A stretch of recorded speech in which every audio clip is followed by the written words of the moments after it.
Bismillahirrahmanirrahim. Assalamu alaikum student. I hope you all are fine. The topic for our today's lecture is cephalosporins and beta-lactam drugs. Before starting the detail of our topic, I would like to go through the chemistry of cephalosporins. These are semi-synthetic antibiotics derived from Cephalosporium C obtained from fungus. So basically cephalosporins are synthesized from fungus known as Cephalosporium. So little introduction about cephalosporins. Cephalosporins are antibacterial agents that inhibit bacterial cell wall synthesis. They are beta-lactam antibiotics that are closely related both structurally and functionally to penicillins. You have already studied about the penicillins. It was taught to you by Dr. Hasib in the previous lecture. So the structure of penicillins and mechanism of penicillin is similar to cephalosporins, or you can say the structure and mechanism of action of cephalosporins are similar to penicillins. Most cephalosporins are produced semi-synthetically by the chemical attachment of side chains to 7-aminocephalosporanic acids, and these were identified in 1961. As you can see in this diagram, the structure of penicillin and cephalosporin. This is the beta-lactam ring, and you can see uh, similarity and differences over here. There is a mild difference between the structure of beta-lactam ring between penicillin and cephalosporin. Now, what is the mode of action of cephalosporin? The cephalosporin antibiotics interfere with the cell wall synthesis of bacteria, leading to lysis of infectious organisms. To achieve this effect, the antibiotic must cross the bacterial cell wall and bind to transpeptidases involved in the cross-linking of peptidoglycan polymers. So, to perform their action, they must cross the cell wall synthesis and inhibit its transpeptidation, which is also called as penicillin binding proteins. So, they affect on bacterial cell wall. So, by inhibiting the bacterial cell wall, they inhibit wide variety of gram-positive and gram-negative bacteria. As you all know that every antibiotic with the passage of time acquired resistance, the bacteria acquired resistance against the antibiotics, and it is due to different types of mechanisms. In case of cephalosporins, there are three types of mechanisms by which bacteria acquired resistance against it. It is a very important question in regards to your exam, and these are the 3 points which you must all learn by heart. So the first point is alteration in target proteins, which is called as penicillin binding proteins, which leads to the reduction of affinity for antibiotics. Or it can the resistance can acquired by impermeability to the antibiotic or its efflux pump. And the most common mechanism, which is elaboration of beta lactamases, which destroy specific cephalosporins. So either it will be acquired by changing the target proteins, or the antibiotic become impermeable, or there is a change in beta lactamases which destroys specific cephalosporins. Now, the most important thing or the basic thing in cephalosporins which you all have to know and you should all learn this is classification and spectrum of cephalosporins. Cephalosporins are divided into first, second, third, fourth, and fifth generation according to their spectrum. As the first, second, and third generation progresses, there is an increase in the sensitivity of gram-negative microorganisms and decrease in the sensitivity of gram-positive microorganisms. It means that first generation cephalosporins are more sensitive towards gram-positive bacteria, and as we move forward, the second generation cephalosporins will be more sensitive towards more gram-negative, and third generation cephalosporins will be more and more sensitive towards gram-negative. So the sensitivity towards gram-positive bacteria decreases as we move upward the generations. But the fourth and fifth generation shows activity against both, and they show equal activity against both the gram-negative and gram-positive bacteria. Now the classification. This is extremely important. you must know at least 2 to 3 names of drugs from first, second, and third generation, and fourth and fifth generation have only 2 drugs. So you must know both of these drugs. The first generation cephalosporins include cefadroxil, cefalexin, cefazolin, and cefalothin. At least 2 to 3 drugs you must know from each of the classification. Second generation cephalosporins: cefaclor, cefprozil, cefotetan, cefoxitin, cefurixime, cefurixime axital. And third generation cephalosporins include cefotaxime, ceftazidime, ceftriaxone, ceftriaxone, cefdinir, cefditoran, cefpodoxin proxital, ceftriabutin, and cefixime. And fourth generation includes cefepime and cefeprom. And fifth generation ceftaroline and ceftobiprole. The fifth generations are newer drugs discovered almost 10 to 12 years back and approved by the FDA.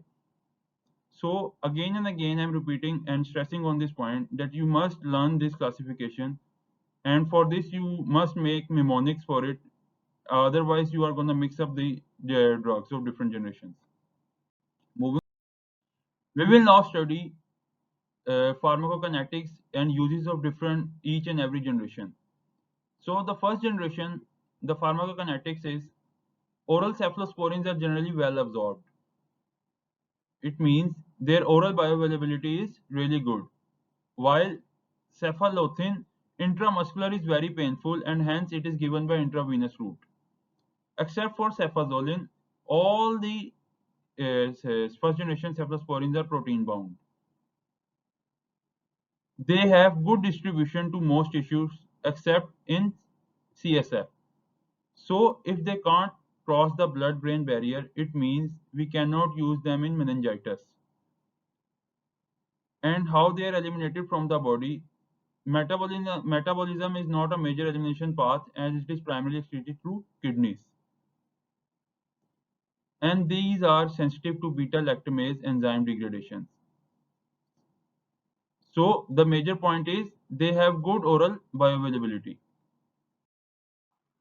Now, antimicrobial spectrum. What do you mean by antimicrobial spectrum? These are the bacteria against which the drugs act really good, against which they are sensitive towards these organisms. So as we know, the first generation cephalosporins are more sensitive towards gram-positive bacteria.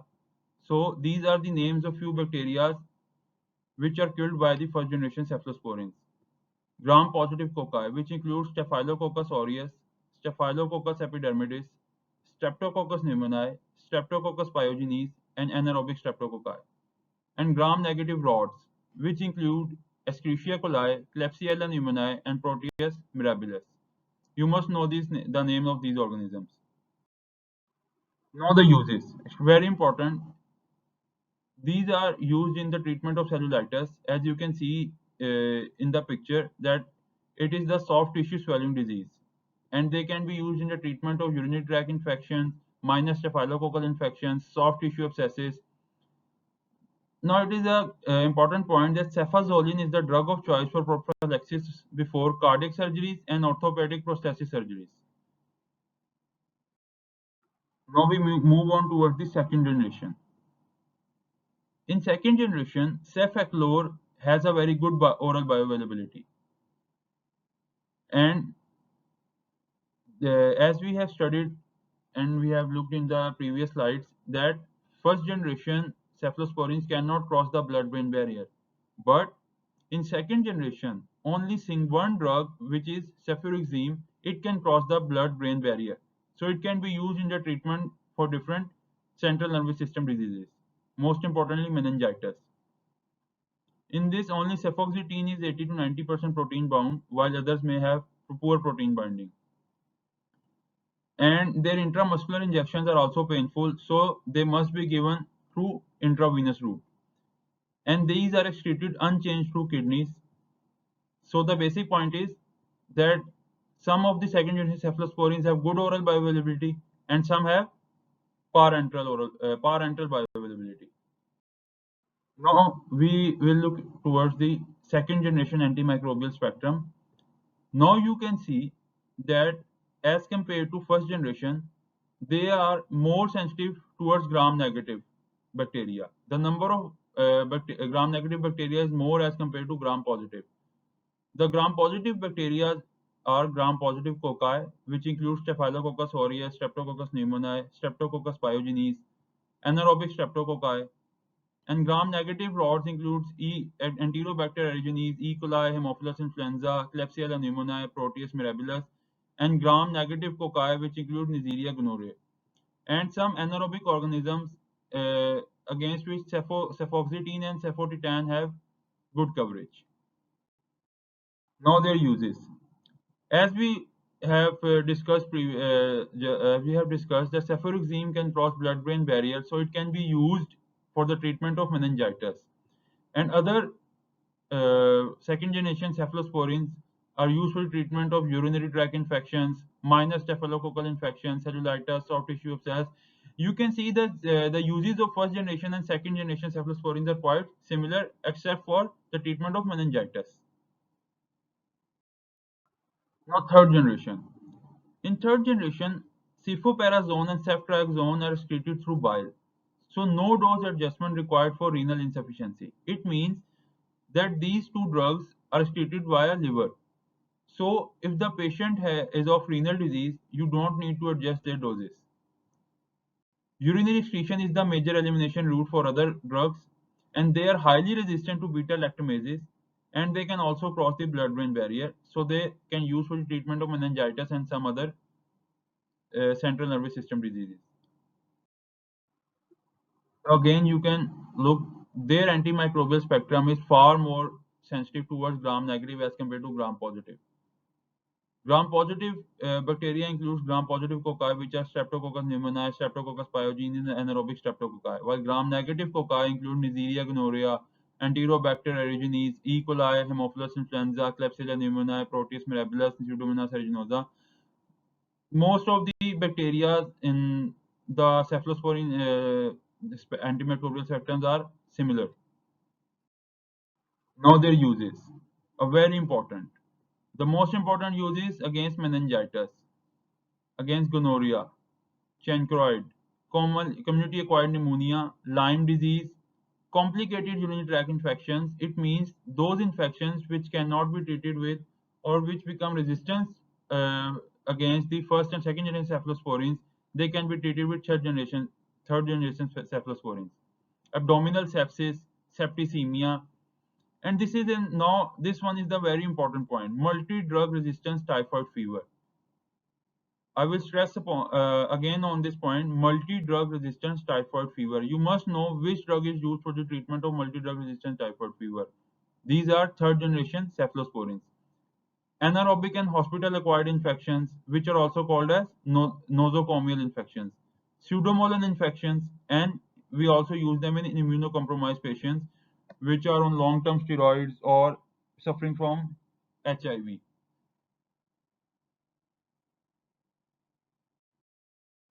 Now, fourth generation.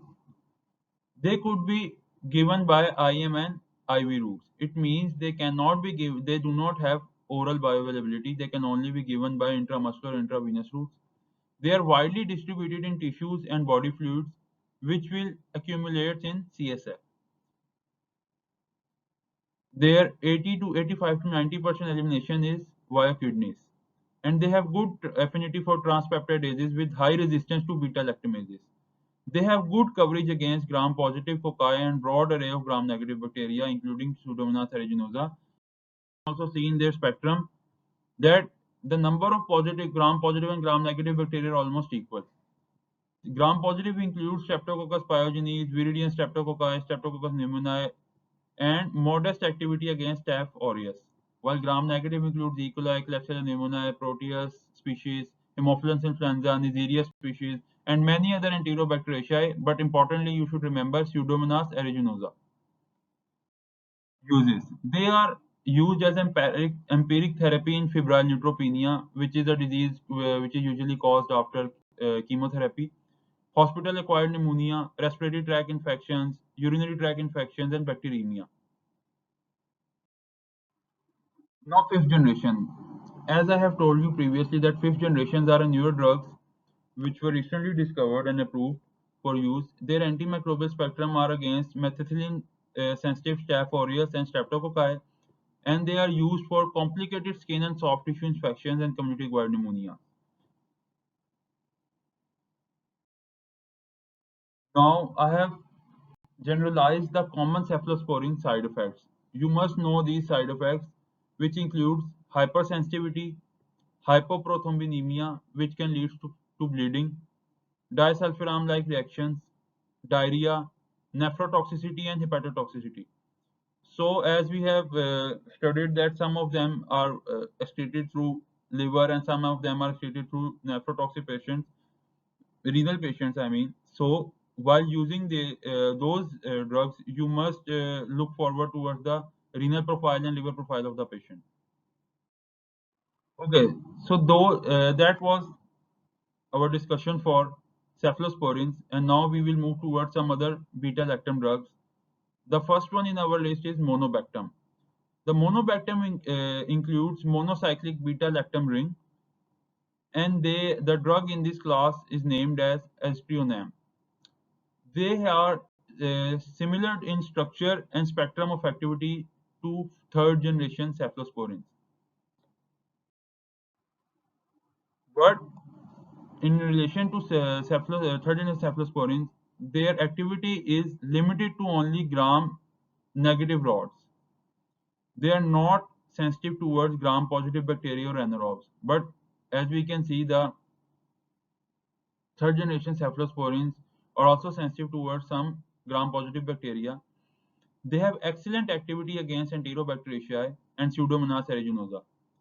As you have seen, the fourth generation cephalosporins were also sensitive towards Pseudomonas aeruginosa, so as the monobactams. They can be given only by IM and IV route as they have poor oral bioavailability, and their intramuscular injections are rapidly and completely absorbed after they have injected. And they can also penetrate into CSF, so as they can cross the blood-brain barrier. Now they have bactericidal activity and they binds to penicillin binding protein 3 to perform their actions. Now they are used if as you can see they are used for the patients which have allergy to penicillin and cephalosporins. So while treating some patients in hospital, you see that patient is not responding or become show some hypersensitivity or some other side effects of towards penicillin and cephalosporins, you can use monobactam drugs. They are used for the treatment of pneumonia, hospital acquired pneumonia, meningitis, sepsis caused by gram-negative bacteria, urinary tract infections, and osteomyelitis. And its adverse effects include skin rashes and elevated serum aminotransferases. Now, carbapenems. What are carbapenems? Carbapenems are beta-lactams that contains fused beta-lactam ring system, which are different from penicillin. So they are not structurally similar to penicillin as were the cephalosporins. And this group includes imipenem, meropenem, ertapenem, ferropenem, and doripenem. Imipenem and meropenem are now are quite in usage in hospitals, while doripenem is recently introduced for the use in Pakistan. We will look for we will go through imipenem and carbapenem. So first, imipenem adverse effects are nausea and vomiting, hypersensitivity, and seizures. This is important. If you give a high dose of imipenem, it is given in the with the combination of cilastatin. So if you give imipenem in high doses with the patient which have some central nervous system lesion, it can lead towards seizures. Therapeutic uses. It is used to treat urinary tract infections, lower respiratory tract infections, intra-abdominal infection, gynecological infections, skin and soft tissue, bone and joint infections. One can think that all these infections are also can be treated by cephalosporins. But as you have seen that in those patients which become allergic to cephalosporin or penicillin, we use these drugs, carbapenems. Now, our last drug, meropenem. Meropenem is a reserved drug for the treatment of serious hospital-acquired infections, which includes septicemia, febrile neutropenia, intra-abdominal infections, pelvic infections, diabetic foot, or you can say the bacteria which are causing these diseases, which become resistant against penicillin, cephalosporins, imipenem. You can then use meropenem. Adverse effects are quite similar to imipenem, which means hypersensitivity reaction, nausea, and vomiting, but it cannot cause seizures. So, in the patient which have some CNS deformity or CNS lesion, you will prefer meropenem over imipenem/cilastatin combination. So, this was our topic and this was our lecture, and this is your assignment. You have to submit it as usual. Thank you.